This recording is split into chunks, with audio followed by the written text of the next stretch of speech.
আপনি সোজা সোজা ক্লিয়ার চলে যান। ফায়ার করতেছে, ফায়ার করতেছে। এই মসজিদে ঢোকা যাবে না দোলা ভাই। এই মসজিদ ঢুকলা, চলা। এদিকে আসেন, এদিকে আসেন। ফায়ার করতেছে।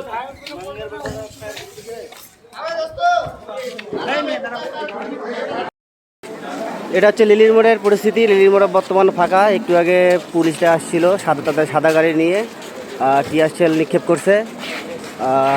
এটা হচ্ছে ইকবালের বাড়ির সামনে। এই মাত্র জানা গেল যে আপনার এক গাড়িতে আগুন লাগাই দিছে। আবার কেউ বলতেছে যে ইকবালের রহিমের বাড়িতে আগুন লাগাই দিছে। আসলে ঘটনাটা কি সঠিক জানা যাচ্ছে না, সামনাসামনি যেতে পারলে জানা যেত। এখানে আমরা জানতে পারলাম যে ইকবালের বাসার সামনে আগুন লাগাই দিচ্ছে। পাশাপাশি আমাদের ছাত্র ভাইরা যে আছে তারা সবাই ইকবাল রহিম এমপির বাসায় ঢুকে পুরা বাসা ভাঙচুর করে অবস্থা একদম। আপনি রাতে বাচ্চা নিয়ে এখানে কেন? আসছিলাম কাজে, গেলাম ফাঁসে। এখনই টিয়ার সেল নিক্ষেপ করবে, দেখতে পাচ্ছেন ভাঙে তছনছ করে দিয়েছে। এগুলো দেখতে পাচ্ছেন টিয়ার সেল নিক্ষেপ করতেছে। এটা হচ্ছে আপনার